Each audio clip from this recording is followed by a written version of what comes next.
This is Jilliana Ranicar-Breese, and I'm here in the restaurant called Montmatre, a French restaurant in Cartagena, Colombia. And I have the pleasure of meeting the owner, Valerie Thuillier Espinosa, who actually is from Paris. And her mother is from Cartagena, and her father is from Paris. So she naturally is bilingual or even trilingual. So Valerie, you've had the restaurant for 3 years, did you say? Yes, we just celebrated the third anniversary in January. Opened in January 2015. Okay, and you've basically followed your dream. Now tell me about your earlier life in Paris. Well, tell me about your background. Yeah, back in Paris, well, I studied in a business school in the north of France. Got a master's degree in management in corporate finance.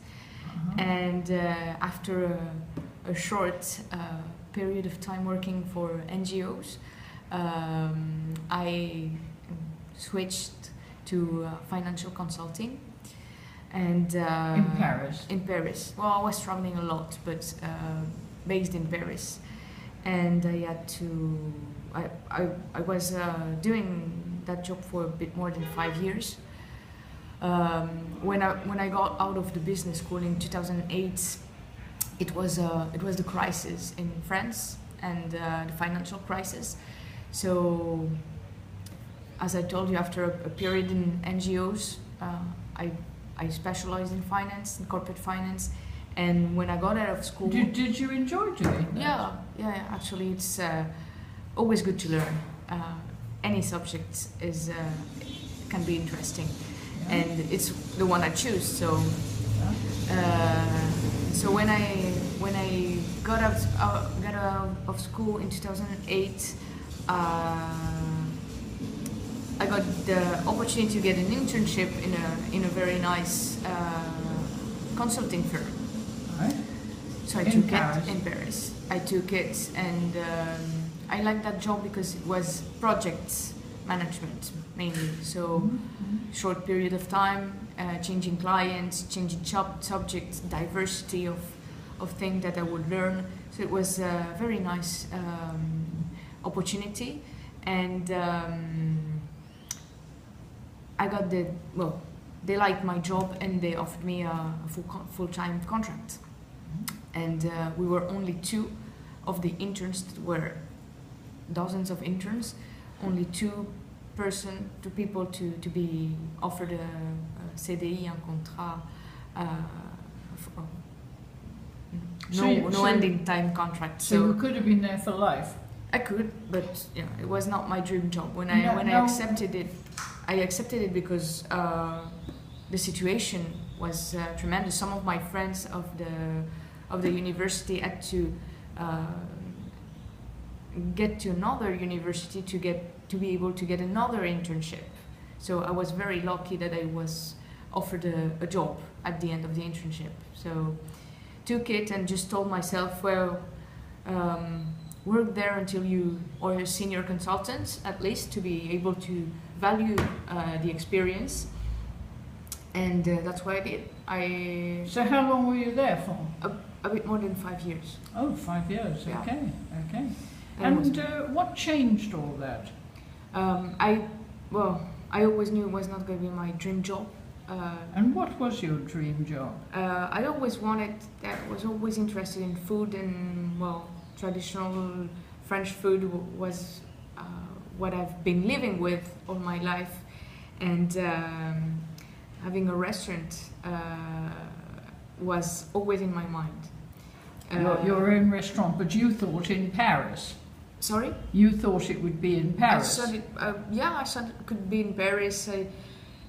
I didn't project myself in a place actually, but yes, surrounded by the food sector, and with my own business. And you learned from your grandmother, is that right? Yeah, my father also. My father French, and his mom. Right. Where was your father from? It's from the center of France, from close to Bourges. Okay. And your grandmother? Yeah, from there also. Yeah.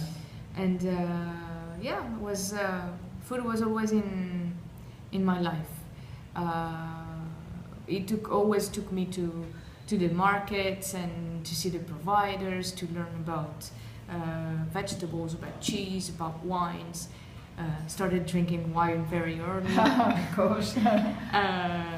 And yeah, like a good French woman. like a good French person. Yeah, exactly.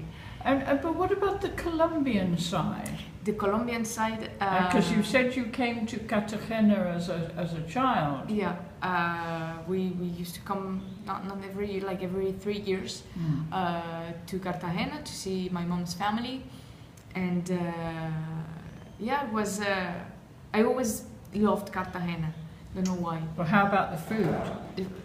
Yeah, some of the food, maybe because I don't have to eat it every day. But I love the coconut rice, and my mom actually taught me how to do it in France. Patacon, the plantain fried, I like it too. Just I appreciate more because when I was a kid it was a special treat, and my mom would do it from time to time, but not every day.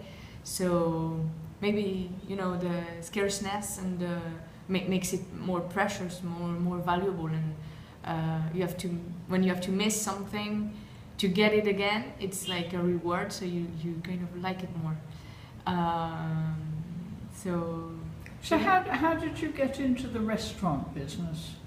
When I quit the business, the consulting firm, I had a project with a friend. We had been talking a lot about that. A French friend. A French friend, to put up a restaurant, and he has always been very keen on Italy, and was in contact with Italian guys that had 2 restaurants in Milano. Salsamenteria di Parma, very good prosciuttos, hams and cheeses, and traditional dish from the north of Italy, from Emilia-Romagna. And I liked the concept very much. We went there many times. So when I quitted the consulting company, the plan was to associate with these Italian guys and to put up a franchise of their restaurants in Paris.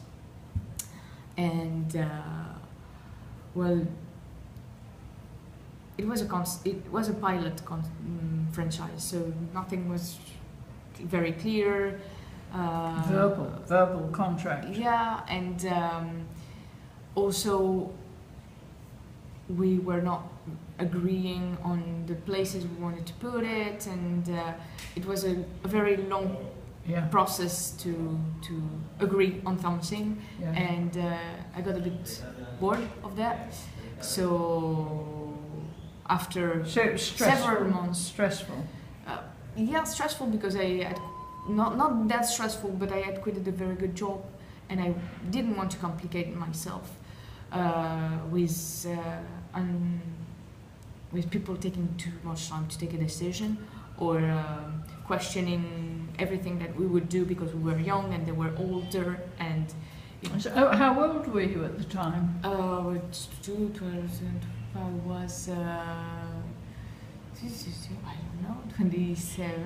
27. I guess. And now, how old are you? No, I was a bit older than that. I'm 34 right now. So it was, I was 28, 29. Oh, late 20s. Late 20s, almost 30, yeah. Okay. All right, well, we'll continue in part 2. Thank you very much, Valerie. Thank you.